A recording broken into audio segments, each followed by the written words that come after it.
Brand new research published just 8 weeks ago is forcing cardiologists to completely rethink which blood pressure number actually matters for preventing strokes and heart attacks in adults over 65. What if I told you that the number your doctor has been obsessing over for decades might not be the one that's actually going to kill you? And what if the number everyone ignores could be the most important predictor of whether you'll be alive and independent 5 years from now? I'm Dr. Michael Chen, board-certified cardiologist and geriatric medicine specialist. And after 27 years treating over 15,000 seniors with cardiovascular disease, I can tell you that most people, and honestly most doctors, are focusing on the wrong number. By the end of this video, you'll know exactly which blood pressure number matters most at your age, why it changes as you get older, and what you should actually be aiming for. But I'm not going to tell you which number yet, because if you make changes based on incomplete information, you could trigger a stroke or heart attack within days. Comment below your age and your most recent blood pressure reading. Format it like this: age, systolic over diastolic. Example, 72, 148 over 76. I need to see what ranges people are dealing with.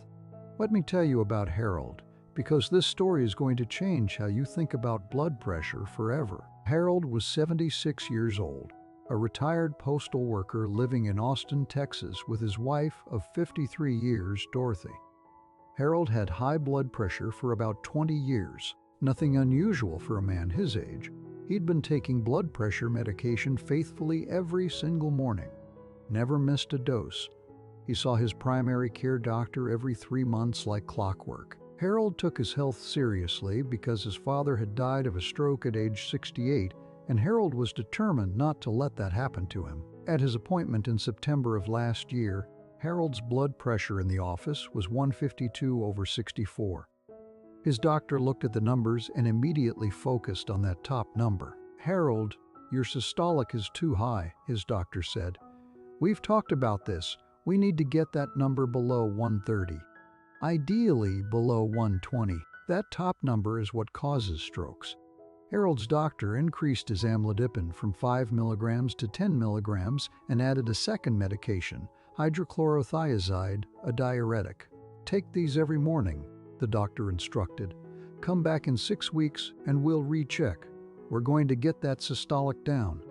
Harold did exactly what he was told. He took both medications every morning without fail. He even started walking 30 minutes a day because he'd read that exercise helps lower blood pressure. He cut out salt almost completely. He stopped eating the bacon he loved.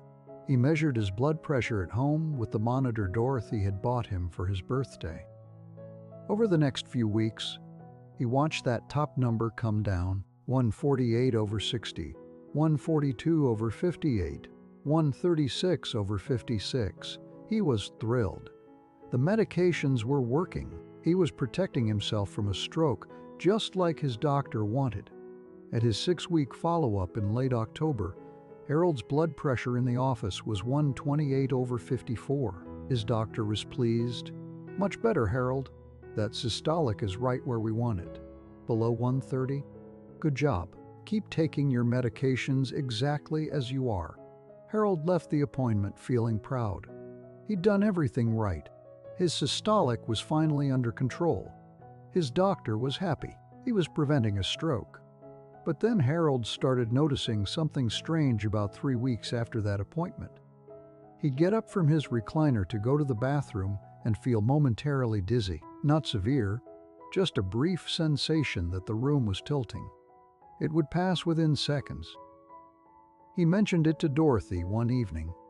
"I think I'm just getting old," he said. 76 isn't 56. Dorothy suggested he mention it to his doctor, but Harold's next appointment wasn't for another 2 months, and he didn't think it was urgent enough to call. The dizziness was mild and infrequent. He figured it was just part of aging. Over the next few weeks, the dizziness became more frequent. Every time he stood up, every time he got out of bed in the morning. Sometimes when he bent down to tie his shoes and then stood back up. Harold also noticed he was more tired than usual. By mid-afternoon, he needed to take a nap, which wasn't like him. He'd always been energetic, and there was something else bothering him. He felt foggy mentally. He'd be watching television and realize he hadn't been following the plot. He'd be talking to Dorothy and lose his train of thought mid-sentence. Dorothy noticed too. "Are you feeling okay?" she asked him multiple times. "You seem off." But Harold kept checking his blood pressure at home, and the systolic was staying around 125 to 135. That's what the doctor wanted, so he figured everything must be fine. On a Tuesday morning in early December, Harold woke up at 7:15 like he always did. He sat on the edge of the bed for a moment, which was his habit. Then he stood up. The room spun violently. His vision darkened around the edges. His legs buckled beneath him. He collapsed backward, hitting his head on the corner of his wooden nightstand before crumpling to the floor. Dorothy was in the bathroom and heard the crash. She rushed into the bedroom and found Harold unconscious on the floor, blood pooling under his head from a gash on his scalp. She screamed his name. No response. She called 911 immediately. The ambulance arrived in 9 minutes. The paramedics found Harold semi-conscious, confused, with a significant laceration on his head, and his blood pressure was 100/48, dangerously low, especially that bottom number. They transported him to the emergency room. In the ER, Harold was initially alert enough to answer basic questions, but he couldn't remember falling. CT scan of his head showed a subdural hematoma, bleeding between his brain and skull from the impact. But the ER physician was more concerned about Harold's blood pressure. It was fluctuating wildly. One reading was 110/46. 20 minutes later, it was 95/42. That diastolic number was critically low. The ER doctor ordered additional tests. An echocardiogram showed Harold's heart function was significantly reduced. His ejection fraction, the percentage of blood his heart pumps out with each beat, was 35%. Normal is 55 to 70%. Harold was in heart failure. Further blood work showed his kidneys were struggling. His creatinine was 2.1, elevated from his baseline of 1.2 just 3 months earlier. His BNP, a marker of heart failure, was over 1200, severely elevated. Harold was admitted to the cardiology unit. The subdural hematoma was small enough that neurosurgery decided to manage it conservatively with close monitoring rather than immediate surgery, but over the next 48 hours, Harold's condition deteriorated. His blood pressure remained unstable with that diastolic number hovering in the low 40s. His kidney function worsened. His creatinine climbed to 2.8. He became increasingly confused and lethargic. On day 3 of his hospitalization, Harold had a cardiac arrest. His heart stopped.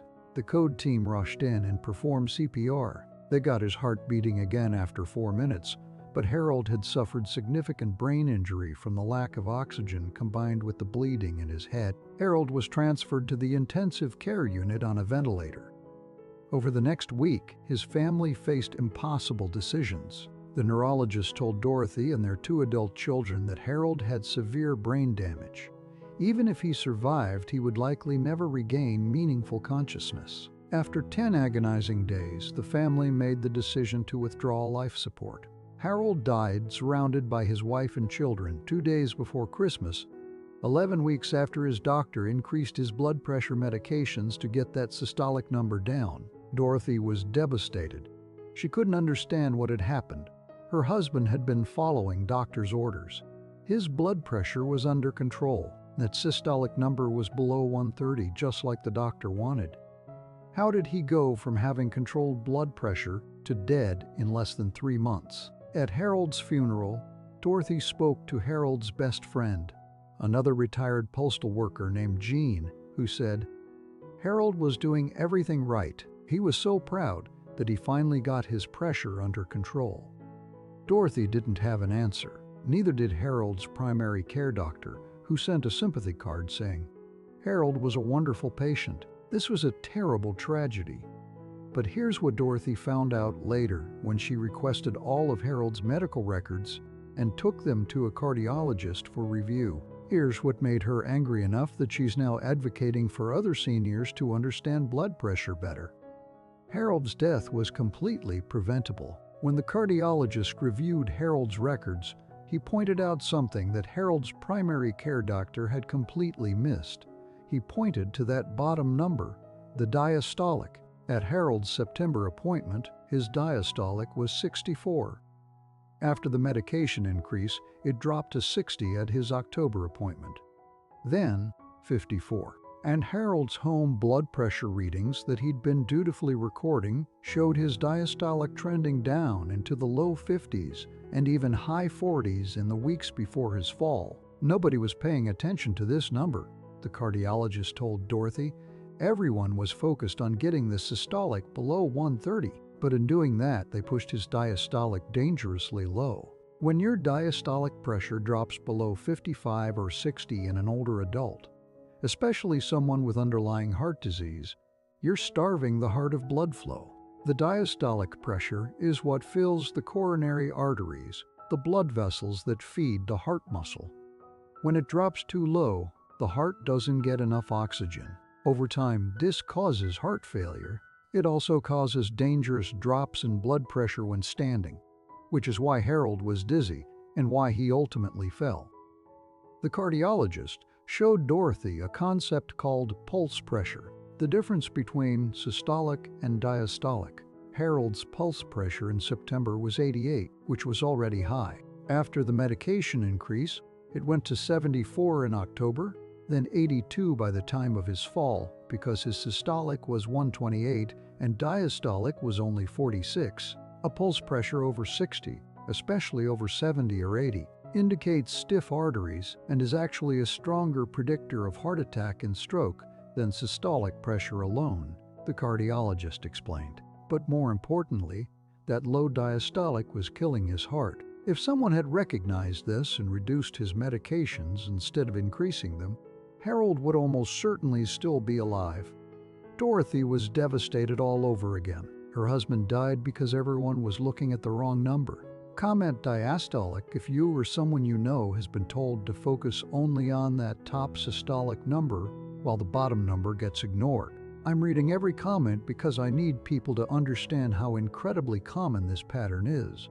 So which blood pressure number actually matters more for seniors? For decades, doctors have been taught that systolic blood pressure is king, that top number. We've been told that systolic pressure is the primary driver of cardiovascular risk, that it's the best predictor of heart attacks and strokes, that it's what we should focus on and treat aggressively. This teaching is based on decades of research, massive population studies, clinical trials. The evidence seems overwhelming, and for younger and middle-aged adults, it's actually true. If you're 45 or 55 years old, your systolic blood pressure is indeed the most important number. Elevated systolic pressure at that age strongly predicts your risk of heart attack, stroke, heart failure, and kidney disease over the next 20 to 30 years. But here's what nobody is explained clearly, what most doctors don't fully grasp, and what could literally save your life if you're over 65. The importance of systolic versus diastolic blood pressure changes as you age. The number that matters most at age 50 is not the same number that matters most at age 75, and focusing on the wrong number can be catastrophic. Let me break down why this happens and what the research actually shows. When you're younger, your arteries are elastic and flexible. Think of them like new rubber bands. They stretch when your heart pumps blood into them and then recoil. This elasticity serves two important purposes. It cushions the force of your heartbeat, preventing that pressure wave from damaging delicate organs. And it maintains blood flow between heartbeats when your heart is refilling. As you age past 60, your arteries gradually become stiffer. This process is called arterial stiffening, or arteriosclerosis. It happens to everyone. It's a fundamental part of aging. Your arteries are like those rubber bands that have been sitting in a drawer for 20 years. They've lost their elasticity. They don't stretch and recoil the same way. When your heart pumps blood into stiff arteries, the pressure wave doesn't get cushioned, Instead, it slams forward with full force. This drives your systolic pressure up.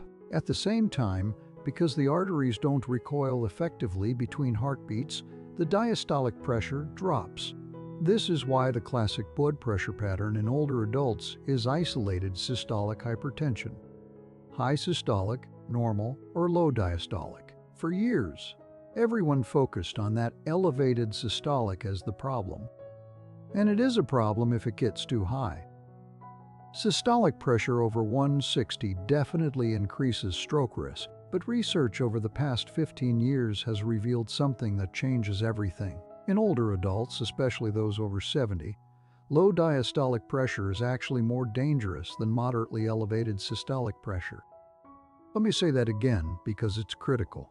In seniors, a diastolic pressure that's too low is more dangerous than a systolic pressure that's moderately high. The research that changed everything came from multiple large studies that finally started looking at older adults separately. One of the most important was a study published in the Journal of the American College of Cardiology in 2019. Researchers analyzed data from over 11,000 adults aged 70 and older, followed for an average of 9 years. They wanted to know which blood pressure number best predicted death from cardiovascular causes. What they found shocked the cardiology world. In adults over 70, low diastolic pressure was a stronger predictor of cardiovascular death than high systolic pressure. Specifically, they found that diastolic pressure below 70 was associated with a 53% increased risk of death compared to diastolic between 70 and 80. Even more striking, diastolic pressure below 60 doubled the risk of death. Now here's the part that really matters. When they looked at systolic pressure in the same population, they found that systolic between 130 and 150 was actually associated with the lowest mortality, not the low 120 like the guidelines recommend. Systolic between 130 and 150. Adults in this range lived longer than those with systolic below 120. Why? Because getting systolic below 120 in an older adult almost always means pushing diastolic dangerously low. Then came the SPRINT trial, which got massive attention because it seemed to show that intensive blood pressure control, getting systolic below 120, reduced cardiovascular events. The media ran headlines saying everyone should aim for systolic below 120. Doctors started aggressively treating all their patients to this target. But here's what almost nobody reported. When the SPRINT investigators analyzed their data by age, they found something very different in the oldest participants. In adults over 75 in the intensive treatment group, yes, they had fewer heart attacks and strokes, but they had significantly higher rates of hypertension, that's low blood pressure, syncope, which is fainting, acute kidney injury, and falls resulting in serious injury. The intensive treatment group over 75 had to stop their blood pressure medications due to side effects at nearly double the rate of the standard treatment group. A follow-up analysis published in JAMA Internal Medicine in 2021 looked specifically at diastolic pressure in the SPRINT trial participants. They found that among older adults whose systolic was pushed below 120, nearly 40% ended up with diastolic pressure below 60. And these patients with diastolic below 60 had a 78% higher rate of cardiovascular events, despite having lower systolic pressure. The very thing the treatment was supposed to prevent, heart attacks and strokes, actually increased when diastolic dropped too low. The most recent and most compelling research was published in the European Heart Journal just 2 months ago. This was a massive meta-analysis combining data from over 50,000 adults over age 65 from 17 different countries followed for up to 15 years. The researchers looked at all-cause mortality, cardiovascular death, heart attack, stroke, heart failure, and cognitive decline. They divided participants into categories based on their systolic and diastolic pressures and looked at outcomes. Here's what they found. For systolic pressure, the relationship with death was U-shaped. Very high systolic above 160 increased risk. But very low systolic below 110 also increased risk. The lowest mortality was in the systolic range of 125 to 145, not below 120. For diastolic pressure, The relationship was even more dramatic. Diastolic below 65 was associated with a 91% increased risk of cardiovascular death compared to diastolic between 70 and 80. Diastolic below 55 nearly tripled the risk. And here's the kicker. When they looked at pulse pressure, which remember is the difference between systolic and diastolic, they found that pulse pressure over 70 was a stronger predictor of heart attack, stroke, and death than systolic pressure alone. Every 10-point increase in pulse pressure increased cardiovascular risk by 23%. What does this mean in plain English? It means that if your blood pressure is 150/90, you have a pulse pressure of 60. If your doctor aggressively treats that and gets you to 120/50, your pulse pressure is now 70. Your systolic went down, which seems good, but your pulse pressure went up and your diastolic went dangerously low. Your actual risk just increased. This is exactly what happened to Harold. The researchers concluded something that should be taught to every doctor but isn't. In adults over 65, treatment decisions should be based primarily on diastolic pressure and pulse pressure, not systolic pressure alone. A diastolic below 65 should prompt immediate reduction in blood pressure medications regardless of systolic pressure. A pulse pressure over 70 indicates that systolic reduction may be harmful and treatment should focus on protecting diastolic pressure. Now comment your blood pressure again, but this time calculate your pulse pressure. Format: age, systolic, diastolic, pulse pressure. Example: 74, 146, 72, pulse pressure 74. I need to see how many people are in dangerous ranges and don't know it, but I'm still not giving you one target number because it's not the same for everyone. Let me show you what I mean with real patients from my cardiology practice. Let me tell you about Patricia. Age 71. Patricia came to see me after her primary care doctor referred her because of persistently elevated blood pressure despite being on 3 medications.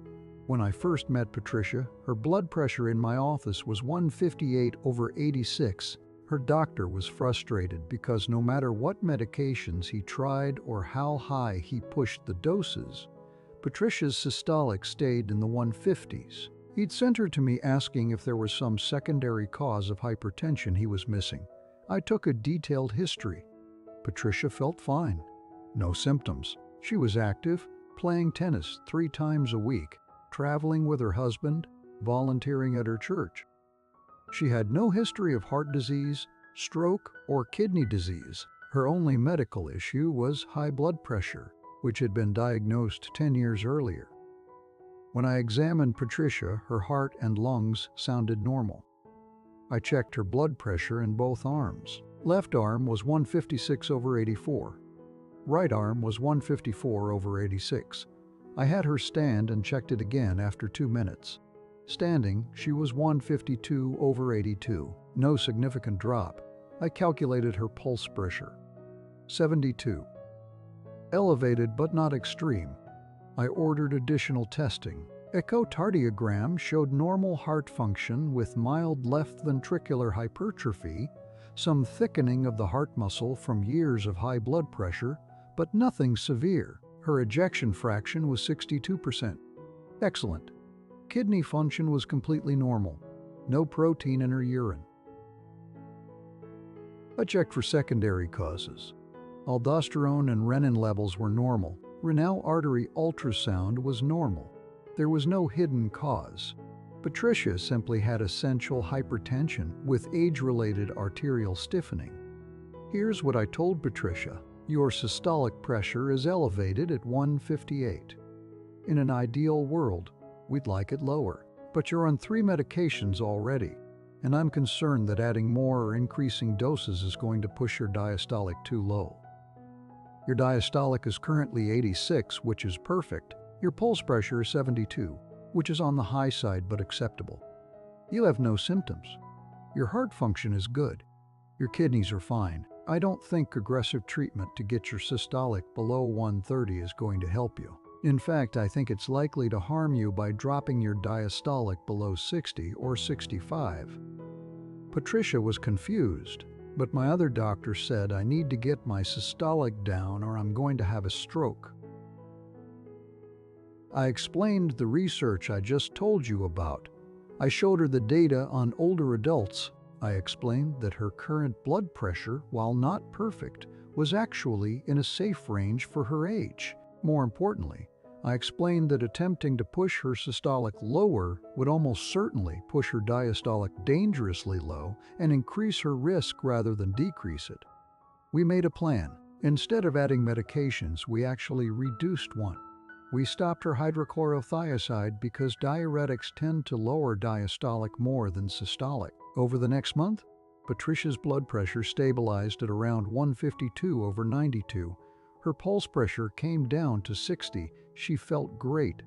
No side effects. At her 6-month follow-up, I repeated her echocardiogram. Her heart function remained normal. Her left ventricular hypertrophy hadn't worsened. Her kidney function was still perfect. At 1 year, same thing. Patricia was doing beautifully with a systolic of 150 and a diastolic in the high 80s to low 90s. My friends think I'm crazy, Patricia told me. They say my blood pressure is too high. But I feel better now than I did when my other doctor had me on 4 medications. I told her, your friends are looking at the wrong number. Your diastolic is perfect. That's what matters at your age. Now let me tell you about Raymond, age 82. Raymond's situation was completely different. His daughter Angela brought him to see me because Raymond had been having episodes of lightheadedness and near falls. Raymond had a history of coronary artery disease with stents placed 8 years ago, type 2 diabetes, and chronic kidney disease stage 3. He was on multiple medications, including 2 blood pressure medications, metoprolol and lisinopril. When I checked Raymond's blood pressure in the office, sitting it was 134/52. Standing after 2 minutes, it dropped to 112/44, significant orthostatic hypotension. His pulse pressure sitting was 82, very high. I asked Raymond to check his blood pressure at home twice daily for 2 weeks and bring me the log. His home readings ranged from 126/48 to 142/56. His diastolic was consistently in the 40s and 50s, dangerously low. I ordered an echocardiogram. Raymond's ejection fraction was 42%. Moderate heart failure. I explained to Raymond and Angela what was happening. Raymond's diastolic pressure is too low. His heart isn't getting enough blood flow during the diastolic phase. That's the time between heartbeats when the coronary arteries fill. Over time, this chronic underperfusion of the heart has caused his heart function to decline. The low diastolic is also causing blood pressure drops when he stands, which is why he's dizzy and at high risk for falls. Angela was shocked, but his blood pressure isn't that high. It's only in the 130s/50s. I thought that was okay. I explained that the systolic of 130 wasn't the problem. The diastolic of 50 was the problem. We needed to reduce his blood pressure medications to allow his diastolic to come up, even if that meant his systolic went higher. We stopped Raymond's lisinopril completely. We reduced his metoprolol dose by half. Angela was terrified. Won't his blood pressure go sky high? Won't he have a heart attack? I assured her we'd monitor closely, but that the current situation was more dangerous than allowing his systolic to rise somewhat. Over the next 3 weeks, Raymond's blood pressure shifted. His average reading became 148/68. His systolic went up by about 15 points, but his diastolic came up by 16 points. His pulse pressure actually decreased from 82 to 80. More importantly, his orthostatic blood pressure improved. Standing, he was now 136/62, much more stable. Raymond's symptoms resolved. No more dizziness, no more near falls. His energy improved dramatically. I didn't realize how tired I was until I started feeling better, he told me. At 3 months, I repeated his echocardiogram. His ejection fraction had improved to 48%. His heart function was recovering because his coronary arteries were finally getting adequate blood flow during diastole. At 6 months, His ejection fraction was 52%. Nearly normal. Angela cried when I showed her the results. "You saved my dad's life," she said. Raymond's case illustrates a critical concept. Sometimes you have to let systolic pressure run higher to protect diastolic pressure. The systolic number is less important than maintaining adequate diastolic pressure, especially in someone with heart disease. The actual framework I use is based on age, medical history, and functional status, not just arbitrary numbers. Here's how to think about it. For adults ages 65 to 75 who are healthy and active with no history of heart disease or stroke, systolic target is less than 140. Diastolic target is above 70, and ideally between 75 and 85. Pulse pressure should be less than 70. In this age group, you still have some benefit from blood pressure control for prevention.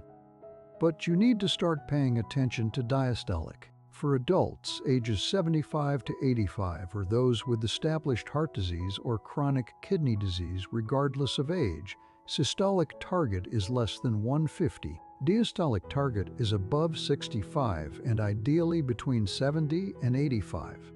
Pulse pressure should be less than 75. In this group, preventing low diastolic becomes more important than aggressively lowering systolic. The sweet spot is systolic between 130 and 145, with diastolic between 70 and 80. For adults over age 85 or those with advanced frailty or severe heart failure or life expectancy less than 5 years, systolic target is less than 155, and higher is acceptable if needed to protect diastolic. Diastolic target is above 65. Below 65 is dangerous. Pulse pressure will often be high due to arterial stiffness, but the priority is maintaining diastolic above 65. In this group, I'm comfortable with systolic anywhere from 130 to 160, as long as diastolic stays above 65 and the patient feels well. The critical rule that overrides everything else is this: if your diastolic pressure is below 65, your blood pressure medications need to be reduced regardless of your systolic number, regardless of your age, regardless of what the guidelines say. A diastolic below 65, especially below 60, is starving your heart and brain of blood flow.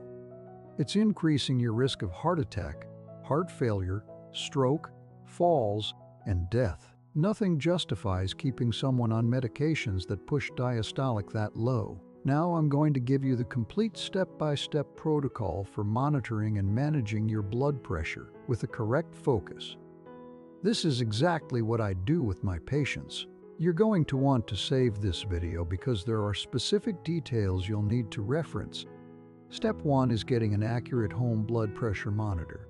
Not all monitors are created equal. You need one that's been clinically validated. Look for monitors that have been approved by the American Heart Association or have validation from the British Hypertension Society.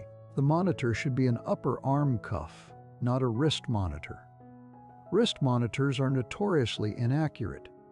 Make sure you get the right cuff size. If the cuff is too small, your readings will be falsely high. Measure around your upper arm at the midpoint between your elbow and shoulder. If it's less than 13 inches, you need a standard adult cuff. If it's 13 to 17 inches, you need a large adult cuff. If it's over 17 inches, you need an extra large cuff. Step 2 is learning to check your blood pressure correctly. Sit in a chair with your back supported and your feet flat on the floor. Rest your arm on a table so the cuff is at heart level. Don't talk during the measurement.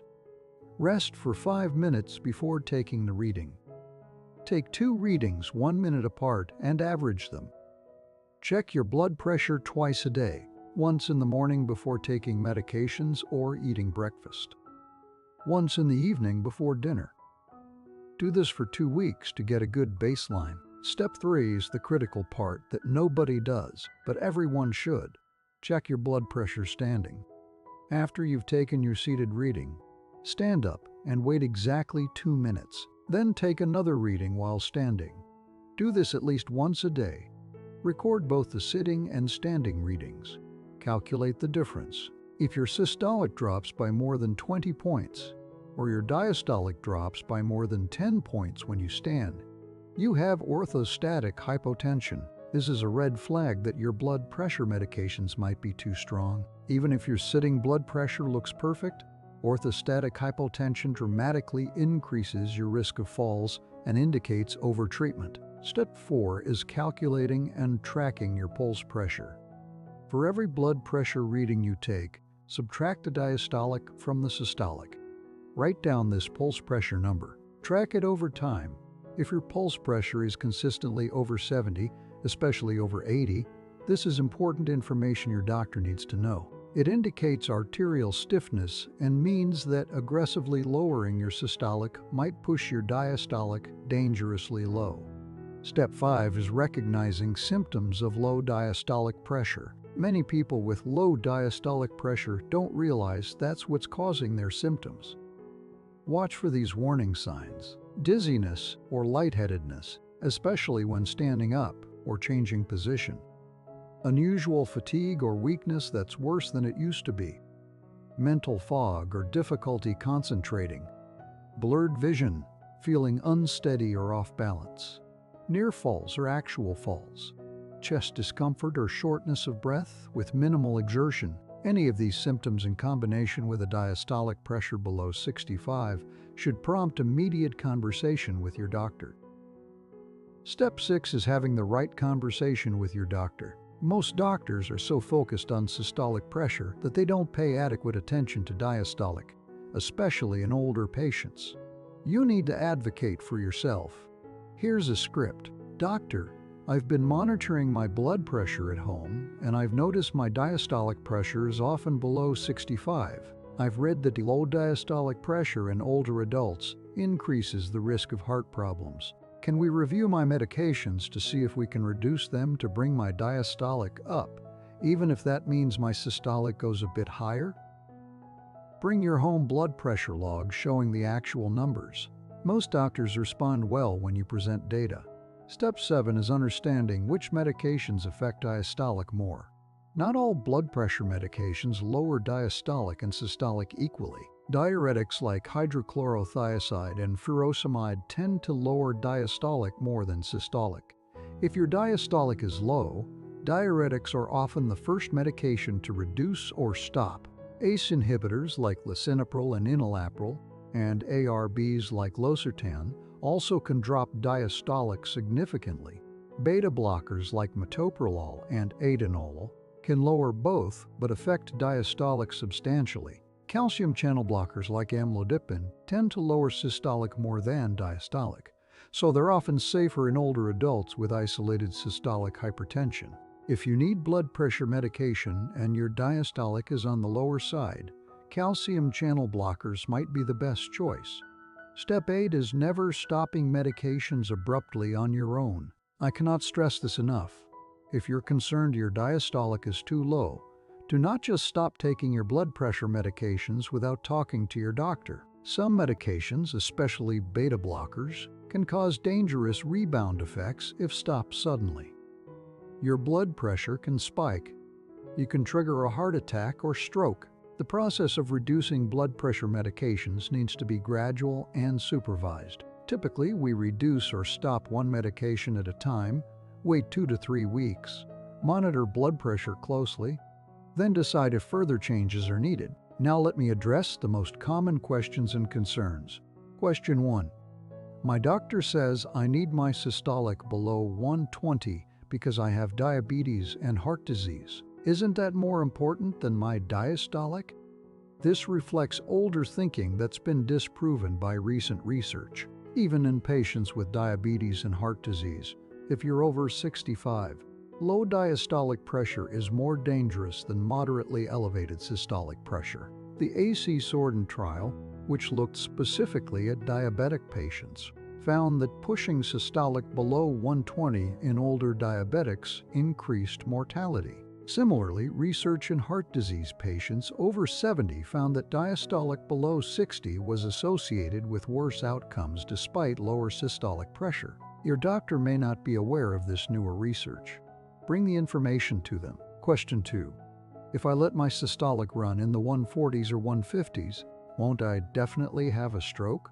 This is the fear everyone has because we've been told for decades that high systolic pressure causes strokes. And it's true that very high systolic pressure, over 170 or 180, does increase stroke risk significantly. But the research shows that in adults over 65, systolic between 130 and 150 is actually associated with the lowest mortality and lowest stroke risk.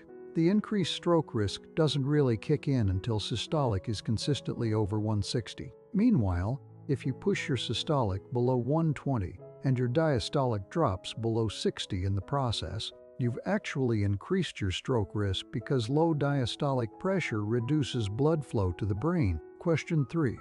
What if my systolic is high but my diastolic is already low without any medications? This is a tricky situation called isolated systolic hypertension with low diastolic pressure. It's common in older adults with very stiff arteries. If your systolic is 160 or 170 but your diastolic is already 55 or 60 without medications, you're in a bind. Treating the high systolic will push the diastolic even lower. In this situation, treatment has to be very careful and individualized. Often, we use a low dose of a calcium channel blocker, which preferentially lowers systolic more than diastolic. We accept that systolic might stay around 150 or 155 because pushing it lower is too dangerous. And we focus on other cardiovascular risk factors like cholesterol, blood sugar, not smoking, and staying active. Question 4. I'm 78 and my blood pressure is 162/94. My doctor wants to start medication, but I'm worried about side effects. In your case, both your systolic and diastolic are elevated. This is more typical high blood pressure without the low diastolic concern. Starting medication is probably appropriate, but here's what's important. Start with a low dose of a single medication. Monitor your diastolic closely. Make sure it doesn't drop below 65 as your systolic comes down. The goal would be to get you to something like 140/75 or 145/80, not to push you to 120/50. As long as your diastolic stays above 70, you have room to work with. Question 5. I feel fine with my blood pressure at 168/96. Why should I take medication? Feeling fine doesn't always mean your blood pressure is safe. Systolic pressure of 168 is high enough that it is increasing your risk of stroke, even in an older adult. And your diastolic of 96 is also too high. That can contribute to heart failure and kidney damage over time. The difference is that in your case, you have room to lower both numbers safely. You could likely get to 145/75 with medication, which would reduce your risk without causing the problems associated with low diastolic pressure. The key is not treating to extremely tight targets, not refusing all treatment when it's genuinely beneficial. Let me tell you about Evelyn because her story shows what happens when we get this right. Evelyn was 79 years old when her son brought her to see me. Evelyn had been declining over the past 8 months. She'd fallen twice. She was having episodes of chest discomfort. She was exhausted all the time and barely leaving her house. Her son Marcus was worried she was developing dementia because she seemed confused often. Evelyn had a history of high blood pressure and high cholesterol. She'd had a mild heart attack 6 years earlier treated with a stent. She was on 4 blood pressure medications, a statin, aspirin, and a medication for her stomach. When I met Evelyn, she looked frail and tired. Her blood pressure sitting in my office was 118/46. I immediately recognized the problem. That diastolic of 46 was dangerous. Her pulse pressure was 72. When I had her stand, her blood pressure dropped to 98/38. Severe orthostatic hypotension. I asked Marcus if anyone had checked Evelyn's blood pressure standing. He said no. I ordered an echocardiogram. Evelyn's ejection fraction was 38%.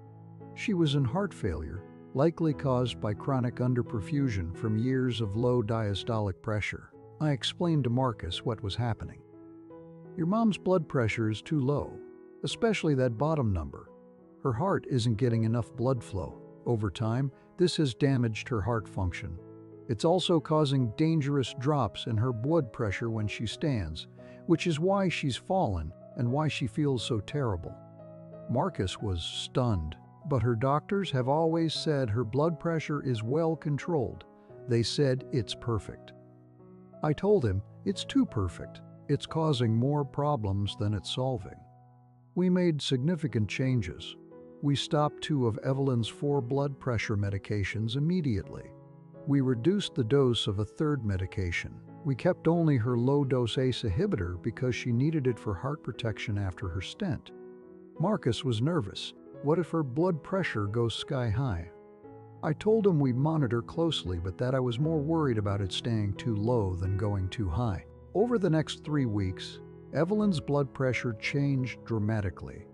Her average reading went from 118/46 to 146/74. Her systolic went up significantly. But here's what mattered. Her diastolic came up by 28 points. Her pulse pressure decreased from 72 to 72 to 68. Her orthostatic drop improved. Standing, she was now 132/68 instead of 98/38. The change in Evelyn was remarkable. Within 2 weeks, Marcus called me. "I don't know what you did, but my mom is back. She's talking normally. She's not confused anymore. She's got energy. She's cooking again." When I saw Evelyn at her 1-month follow-up, she looked like a different person. She was smiling, making eye contact, telling me about the quilt she was making for her grandson. "I feel like I've woken up from a fog," she told me. At 3 months, I repeated her echocardiogram. Her ejection fraction had improved to 46%. At 6 months, it was 51%. Her heart function had recovered. Today, Evelyn is 81 years old. Her blood pressure runs around 145/75. Her systolic is higher than it was when she was on 4 medications. But her diastolic is in a safe, healthy range. She hasn't fallen again. Her chest discomfort resolved. She's active and independent. Marcus told me, "You gave me my mother back. I thought I was losing her. Now she's thriving." All because we stopped focusing on pushing that systolic number down and started protecting her diastolic pressure. I think about Harold often, the patient I told you about at the beginning. If Harold's doctor had been checking his diastolic pressure and pulse pressure, if someone had measured his blood pressure standing, if they'd recognized that his diastolic of 54 was more dangerous than his systolic of 152, Harold would likely still be alive. He'd still be walking with Dorothy, watching their grandchildren grow up, living his retirement. Instead, he's gone. And the tragedy is, it didn't have to happen. That's why I made this video, because this pattern is repeating itself every single day across the country. Older adults being treated aggressively to get systolic below 120 or 130, while their diastolic drops into dangerous territory. And nobody's paying attention to that bottom number until something catastrophic happens.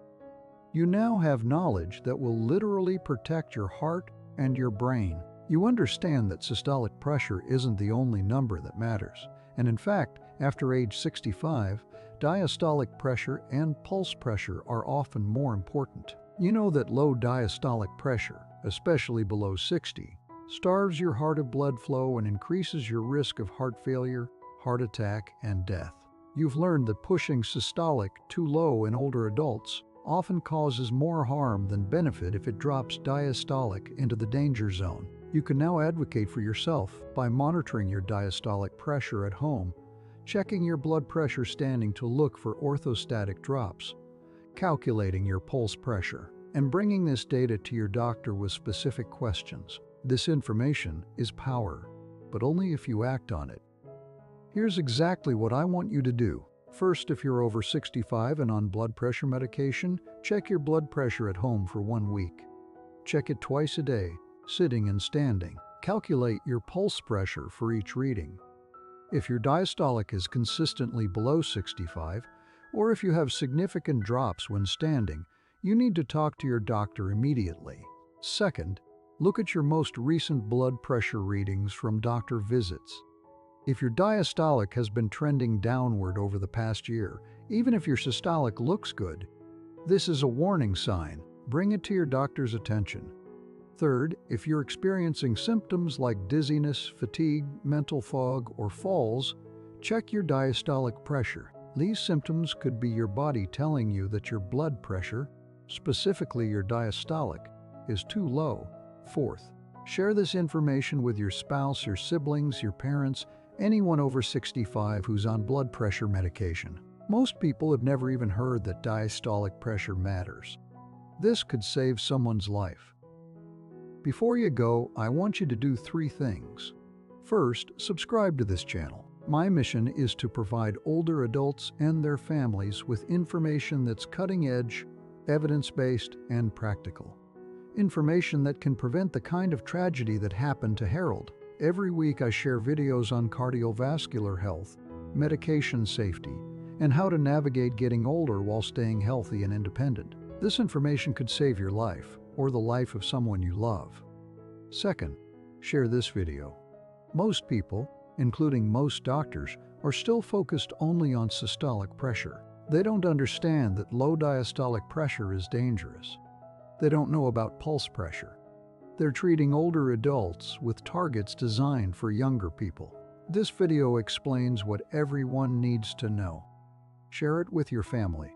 Post it to your social media. Send it to friends who are dealing with blood pressure issues. This information needs to reach people who are at risk right now. Third, leave a comment with one of 3 things. Comment, diastolic low, if your diastolic pressure is below 65, or if you know someone whose diastolic is in this danger zone. Comment, pulse pressure high, if your pulse pressure is over 70, especially over 80. Or comment, standing drop, if you've noticed your blood pressure drop significantly when you stand up from sitting. I read every single comment. I use them to understand what people are dealing with and what topics need more attention. Thank you for watching. Remember, the goal isn't to get every number perfect on paper. The goal is to protect your heart and brain while maintaining your quality of life and independence. Sometimes that means accepting a systolic pressure that's a bit higher to keep your diastolic pressure in a safe range. Focus on the right numbers. Protect that diastolic, and you'll be protecting yourself from heart failure, falls, and the kind of tragedy that took Harold from his family. I'll see you in the next video. Take care of yourself and each other. Disclaimer: the content in this video is for educational purposes only and is not intended to be a substitute for professional medical advice, diagnosis, or treatment. Always seek the advice of your physician or qualified health provider with any questions regarding a medical condition. Never disregard professional medical advice or delay seeking it because of something you've seen in this video. Never change your medication dosage without consulting your doctor.